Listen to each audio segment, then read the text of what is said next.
चाहे कितना हो दूर घर साथी, हमको जाना है मगर साथी, अपने मिट्टी के प्यार के आगे कुछ नहीं है दर्द का सफ़र साथी।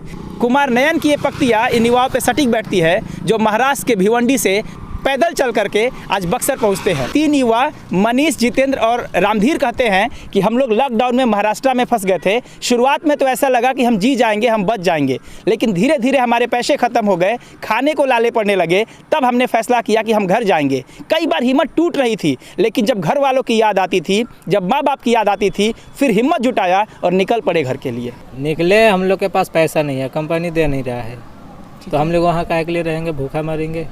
भोजन तो मिल रही होगी, सरकार दे रही होगी? नहीं, कुछ नहीं। महाराष्ट्र में कुछ नहीं मिल रहा? नहीं, कुछ नहीं मिल रहा है, महाराष्ट्र में कुछ नहीं मिल रहा है। और आपको जब चले तो डर नहीं लगा कि इतना किलोमीटर जाना है, पहुंचेंगे नहीं? डर क्यों लगेगा, जब अपना मंदिर जाना ही है तो डरेंगे काहे के लिए। कई ऐसी घटना घटी कि लोग अपने घर नहीं पहुंच पाए हैं, ऐसी भी घटना देखे आप? पता चला आपको? हाँ, वो तो देखे हैं, फिर मगर हम लोग ये सोचे कि चलो हमारा सब परिवार घर पे है, माँ है, बाप है, उन लोग से मिलना ज़रूरी है। क्या पता प्रदेश में क्या होगा, उसका कोई गारंटी नहीं है। आगे रामधीर कहते हैं कि रास्ते में सिर्फ नासिक में हमें भोजन करने को मिला, बाकी किसी राज्य ने कोई इंतजाम नहीं किया। चाहे वो यूपी हो, चाहे एमपी हो, कहीं पर खाने को नहीं मिला। नासिक महाराष्ट्र में हम लोग भोजन किए थे। इसके बाद हमारे पास जो हम खुद के लिए बनाए हुए थे 15 दिन पहले का, वही खा पी के हम अपना गुजारा करते थे। कई दिन तो ऐसा हुआ कि हमें भूखे रहना पड़ा, सिर्फ बिस्किट और पानी से रात गुजारी हमने। तो नासिक में तो बहुत व्यवस्था की है। अच्छा। और एमपी के बाद कोई व्यवस्था नहीं है। रास्ते में कोई व्यवस्था नहीं था? नासिक में बहुत व्यवस्था था।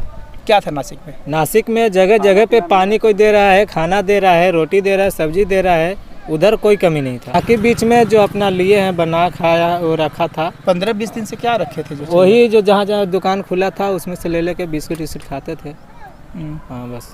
कभी ऐसा हुआ जिस दिन खाना भी ना खाए हो? हाँ, ऐसा हुआ ना, पूरा दिन ऐसे पैदल चलने पड़ता है, शाम को बिस्कुट खा के सोने पड़ता है।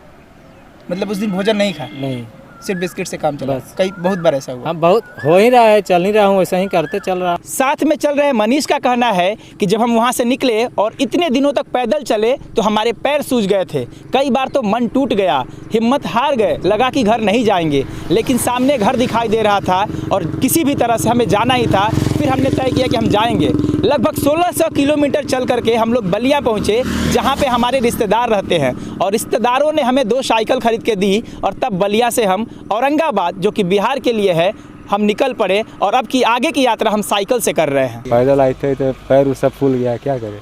पैदल चल रहे थे? पैदल चल रहे थे। ये तो बलिया से साइकिल है? बलिया से मिला साइकिल, परिवार लोग दिए हैं। जब महाराष्ट्र से पैदल बलिया तक आए हैं? हाँ, बलिया से पैदल आए। बलिया साइकिल लिया हूँ। ये साइकिल से महाराष्ट्र से नहीं आए आप? नहीं, पैदल आए हैं उधर से। पैदल आए हैं? हाँ, दवा खा के पैदल आए हैं। बलिया तो 40 किलोमीटर दूर है, मतलब 1550 किलोमीटर आप लोग पैदल चले? पैदल आए हैं। फिर साइकिल कौन दिया? साइकिल आए, परिवार थे, वो सब खरीद के दिए हैं। 2 साइकिल ने? हाँ, 2 साइकिल दिए। रास्ता में खरीदे? रास्ता में दिए, तब आप आए? तब चल नहीं हुआ था, क्या करें। पैर पूरा सूज गया ना? सूज गया ना, सब फूल गया। टोटल कितना फूलल था, वो तो रात को आराम किया तो कुछ हो रहा है।